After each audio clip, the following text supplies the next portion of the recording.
উনি ওনার মূল্যবান সময় থেকে আমাদেরকে অনেকটা সময় আমাদের মাঝে এসে উনি প্রেরিত করেছেন।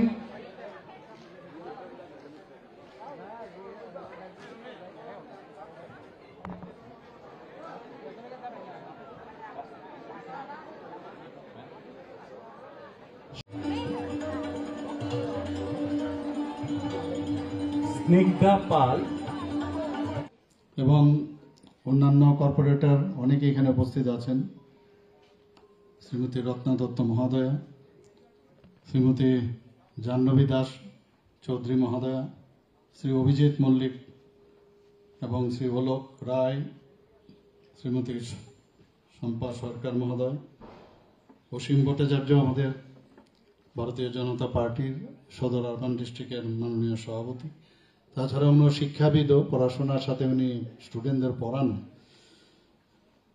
আমাদের মাঝে উপস্থিত আছেন আজকের যার সভাপতিত্বে আজকের এই অনুষ্ঠান শ্রী সঞ্জয় সাহা মহোদয়, এবং এএমসির এখানে তুষারকান্তি ভট্টাচার্য এখানে উপস্থিত আছেন এমআইসি, এবং আমার সামনে উপস্থিত আছেন ছাত্রছাত্রী অভিভাবক বৃন্দরা এবং মণ্ডলের যারা বিভিন্ন স্তরের যারা নেতৃবৃন্দরা আছেন,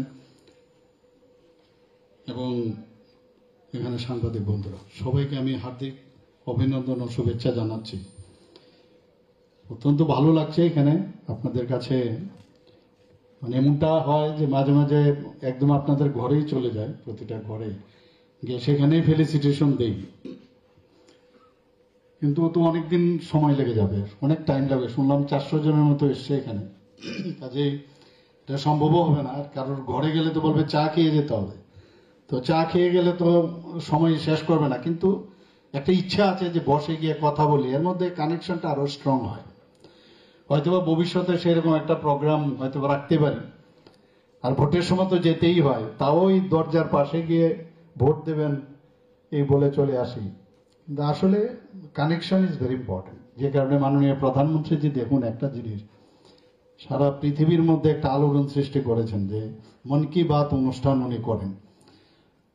যারা অন্যান্য রাষ্ট্রপ্রধান ওরা ভাবছে যে এই মোদি কি মোদি, এটা যে এইভাবে সমস্ত মানুষের সাথে সারা ভারতবর্ষের সাথে উনি মন কি বাত অনুষ্ঠান প্রতি মাসের রোববার শেষ রোববারে উনি মন কি বাত অনুষ্ঠান করেন।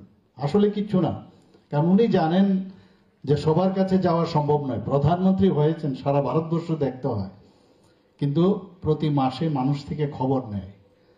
কি কি খবর? ইনোভেটিভ বিষয়, একদম নন পলিটিক্যাল বিষয়, তার উপর ভিত্তি করে উনার প্রোগ্রাম চলে। উনি আগামী দিন মানে কি করবেন, কি দেশকে কোন দিকে পরিচালনা করবেন, সেগুলো ডিসিশন নেন উনি। আর একটা স্যাটিসফ্যাকশন আসে ওনার মধ্যে যে আমার দেশ ঠিকভাবে চলছে কি চলছে না, যেখানে খামতি আছে সেটাকে কিভাবে পূরণ করা যায় সেই দিশায় উনি কাজ করেন। তো আমরা তো ওনারই সোলজার, তো এই সোলজার হিসেবে আমাদেরও ইচ্ছা হয় অনেক সময়, এই যেমন আজকে করলাম এখানে, তো এই ধরনের একটা ইচ্ছা আমাদের মধ্যে আছে। এবং এই পার্টি, কালকে আমি দেখলাম এখানে এক পার্টির প্রধান এখানে ইসরায়েল এবং প্যালেস্টাইন নিয়ে কথা বলছেন। আমার অবাক লাগে, ত্রিপুরা নিয়ে কথা বলছেন না, দেশ নিয়ে কথা বলছেন না, ইসরায়েলের গাজাতে মানে সেখানে আক্রমণ হয়েছে সেই বিষয়ে খুব চিন্তিত ওরা।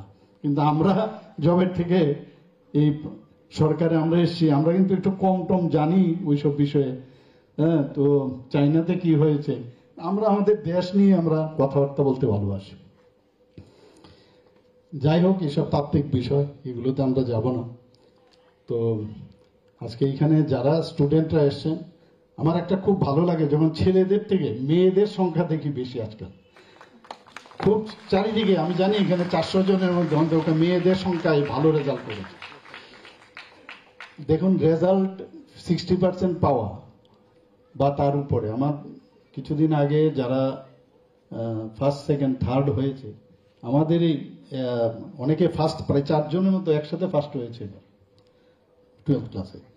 তো ওর সাথে আমাদের এই বর্ধওয়ালি কেন্দ্রে তো বলছিল যে এরকম আমার ওরা যমজ বোন, সে 7th হয়েছে আউট অফ 10, সেও তার বোনও 7th হয়েছে। আমি জানি না সে এসছে কিনা, এখানে এসছে, তোর বোনও এসছে। তো দুজনেই মানে এত ভালো লাগে খবরটা শুনে। সাম সাহা না, হ্যাঁ, আচ্ছা, খুব ভালো কর্মকার। বসো, ওদের জন্য একটা বড় হাততালি হওয়া উচিত। দুজনেই ভালো রেজাল্ট করে এবং দুজনেই মেয়ে, এবং সারা জীবনে আমাদের পড়াশোনা করতে হয়, এবং ক্লাসরুমে যখন আমরা ক্লাসে যাই, ক্লাসে গিয়ে টিচাররা আমাদের পড়ান, আমরা সেগুলো শিখি, তার ওয়ার্ক দেয়, সেগুলো আমরা বাড়িতে করে তারপর আবার টিচারদের কাছে নিয়ে আসি। তো আমরা ছোটবেলার থেকে আমরা করে এসেছি। এখন কথা হচ্ছে সেইগুলো দেখভালের যে বিষয়, সেটা কিন্তু টিচাররা তো দেখেন, আবার অনেক মা বাবা আছে তাদের সময়ের কারণে বা নিজের যতটুকু জ্ঞান আছে মানে পড়াশোনার বিষয়ে, সেটা অনেক সময় সম্ভব হয় না। তো আবার অনেক সময় প্রাইভেট টিউশনের চিন্তা ভাবনা করতে হয়। কিন্তু এখন এত কম্পিটিশন যে ওকে জিজ্ঞেস করেছিলাম তোমার কত পার্সেন্টেজ, তো বলে 100% হলো না কেন, তো এর জন্য তোমার দুঃখ হয় না? তো বললো না না, আমার দুঃখ হয় না। তো শেষ না, 60% যে পেয়েছে ও ভাবছে আমি 60% কেন, এটা 70% হলো না। এগুলো আমাদের সময় আমরা ছিল। কিন্তু গুড টিচার পাওয়া ভেরি ডিফিকাল্ট। একজন আইডিয়াল টিচার, আমরা এখনো যাদের সেই সব টিচারদের কথা এখনো আমরা বলি, কথাই কথা আমাদের বায়োলজির টিচার এরকম ছিল, আমাদের সেই বাংলার টিচার যখন সেসব ওয়ার্ড ইউজ করতো, বিশ্বগ্রাসী ক্ষুধায়, আমরা বলতাম তাড়াতাড়ি লিখে না, এটা কি জানি একটা শব্দ এত শুনতো, তো পরীক্ষার মধ্যে যদি লিখতাম সেই ওয়ার্ডটা, নাম্বারটাও বেশি পেতাম। তো টিচার মানে একটা জায়গায় আজকে আমি দেখছিলাম, এক জায়গায় বলছিল যে আমাদের ভগবান দুটো হাত দিয়েছে, একটা হাত যদি টিচারের হাত ধরা যায়, আর একটা যদি বই আর কলম ধরা যায়, তাহলে পৃথিবীর কোনো শক্তি ওই ছেলে বা মেয়েকে, স্টুডেন্টকে কেউ হিলাতে পারবে না। আমরা মাঝে মাঝে ভুল করি, অনেক সময় অনেক ধরনের ঘটনা আসে। আমাদের সময় 70 দশকে আমরা দেখেছি স্টুডেন্টকেও মারতে, স্টুডেন্ট মারছে আবার টিচারকেও মারছে, এরকম ঘটনা আমরা দেখেছি। বলতো খালি যে leave the schools and colleges and do red revolution, এইসব ঘটনা আমরা শুনতাম। আমরা বললাম কি জানি, এটাই হয়তো জীবন। এবং বলতো যে without people's army peoples have nothing. আরে এইসব কি কথা! ঘর বাড়িতে যখন যেতাম, রবীন্দ্রনাথ ঠাকুরের মূর্তি ভেঙে দিত, আমাদের সে বিবেকানন্দের যে ফটো ছিল ভেঙে দিত। এইসব ঘটনা আমরা দেখেছি এগুলো। এবং আমরা যেহেতু এইসব ঘটনা দেখেছি, এখন কোথায় পরিবর্তন হয়ে গেছে, এখন স্টুডেন্টদের মধ্যে মানে তখন কি হতো, এইসব ঘটনার কারণে, ভয়ের কারণে, পরিবেশের কারণে হয়তো আমার ইচ্ছে ছিল আরো বেশি পড়াশোনা করব, কিন্তু সেই পড়াশোনাটা আমার মতো অনেক ছেলে মেয়ে পড়াশোনা করতে পারেনি। অনেকে এই ইহজগতে নেই, ওই সময় মারা গেছে। এইসব বোমা মেরে, বোমার হাত চলে গেছে, কারোর পা চলে গেছে, জীবন চলে গেছে, কি একটা অবস্থা করেছিল তখন এই কমিউনিস্টদের সেসব চিন্তা ভাবনা। আমরা ওইসব সময়ে আমরা আমাদের লাইফ গেছে, আমরা বুঝেছি এগুলো বহুত কষ্টে। আমরা অনেকটা সাপ লুড্ডুর মতো এইভাবে বেরিয়ে বেরিয়ে কোন সময় যে নিচে চলে আসবো কোনো ঠিক নেই। এইসব ঘটনা আমাদের জানা। টিচাররা অসহায় ছিল, জিজ্ঞেস করতাম এই বোমা কিসের জন্য বানিয়েছ? এখনো ওয়েস্ট বেঙ্গলে দেখি এই কালচার এখনো আছে। ওয়েস্ট বেঙ্গলে গেলে ইলেকশনে আপনারা দেখেছেন, আমাদের এখানে এখন বোমা মারার কিন্তু অভ্যেস শেষ, কিন্তু ওয়েস্ট বেঙ্গলে এখনো আছে। এবং আশা করি আগামী দিনও এই বোমা যে সায়েন্টিস্ট, এখন বলবো, আগে আমরা ওয়েস্ট বেঙ্গলের সায়েন্টিস্ট কাকে জানতাম? আচার্য জগদীশ চন্দ্র বসু, মেঘনাথ সাহা, এরা সায়েন্টিস্ট ছিল। এখন হচ্ছে এই সায়েন্টিস্ট হচ্ছে এইসব বোমা বানানোর সায়েন্টিস্ট। তো মানে পরিবেশেই 12টা বাজিয়ে দিয়েছে ওখানে। তো সেই জায়গায় এখন কিন্তু একটা জায়গায় এসে ক্লাবে ক্লাবেও আমরা দেখেছি যে আগে যে ঝগড়া ঝাঁটি এইসব থাকতো, মানে যে দখল নেওয়ার, জায়গা দখল করার যে বিষয় ছিল, এগুলো আমরা দেখেছি।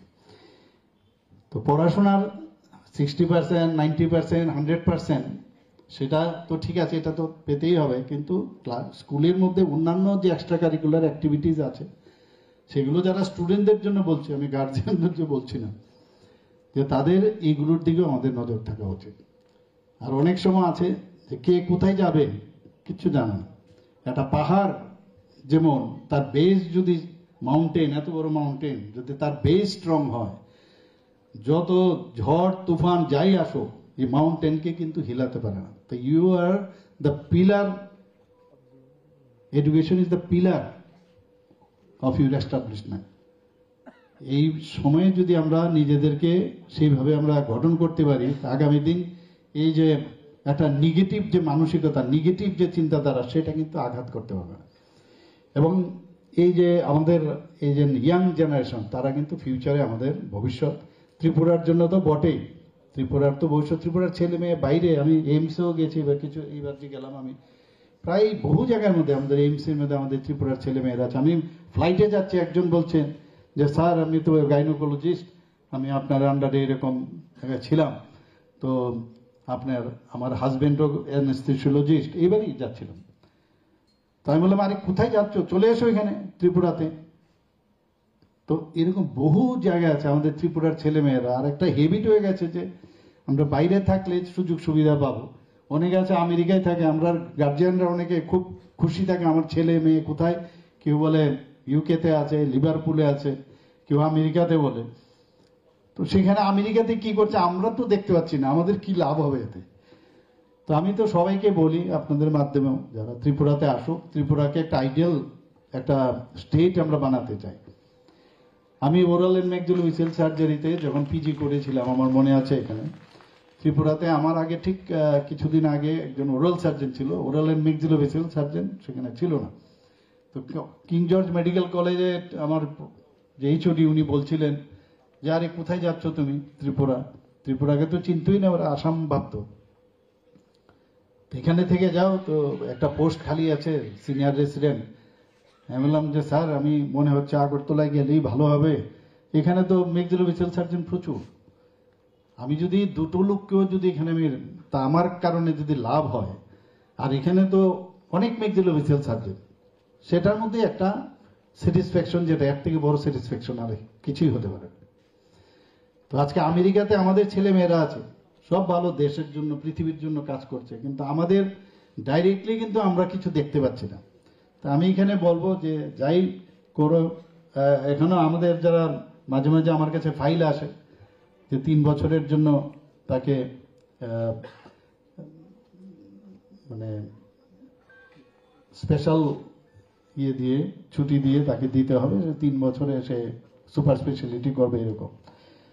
তা আমি বললাম যে মানে অনেককে যদি আমরা বলে দিই যে তোমাকে লিখে দিয়ে যেতে হবে, তুমি এসে এখানে বন্ড দিয়ে যেতে হবে, এখানে এসে আবার ফিরে আসবে, অনেকে পরবর্তী সময় এই টাকা দিয়েও দেয়। এতে করে হয় না, ভিতর থেকে যখন না আসবে। এমসিও আমি দেখেছি প্রচুর আমাদের ছেলে, অথচ আমাদের এখানে মেডিকেল কলেজে ফ্যাকাল্টি পাই না, ইঞ্জিনিয়ারিং কলেজে ফ্যাকাল্টি না, ভেটেরিনারি কলেজে ফ্যাকাল্টি নেই, অথচ আমাদের ত্রিপুরার ছেলে মেয়েরা বাইরে আছে। তো সবসময় সব জিনিসের দিকে নজর না দিয়ে যে আমার সোসাইটির প্রতি আমার কর্তব্য কি, আমি ত্রিপুরাতে থেকে আজকে আমি এত ভালো রেজাল্ট করলাম, তো তার তো একটা দান আছে, আমার সেই তার ফেরত দেওয়া আমার কিন্তু উচিত। তো যারা আজকে 12th ক্লাস পাস করেছে, যারা 10th ক্লাস পাস করেছে, যারা ফিউচারে যারা হবে, তাদের মেইন উদ্দেশ্য থাকা উচিত যে রাজ্যে থেকে, আর আমরা চেষ্টা করছি যে রাজ্যকে যা যা অন্যান্য প্রদেশে আছে, শুধু প্রদেশে না, এখন তো ইন্টারনেটের যুগ, সব জায়গায় আমরা দেখছি সব জায়গায় কি হচ্ছে না হচ্ছে, এখানে আমরা সব ব্যবস্থা আমরা করছি। আমি বিভিন্ন জায়গায় যখন যাই খুব খারাপ লাগে, এখন অনেক ইনস্টিটিউশনে আমি যাই, এখানে যারা আমার মিডিয়া বন্ধুরা আছে আমি জানেন, ওখানে আমি যখন যাই খুব খারাপ লাগে যে আরে সরকারি বিষয় বলে ওটাকে এভাবে উদাসীনতার কেন থাকবে, পরিষ্কার নেই, পরিচ্ছন্ন নাই। একটা ল্যাবে আমি গেছি, সেখানে ল্যাবে দেখলে মনে হয় ইউজই হয়।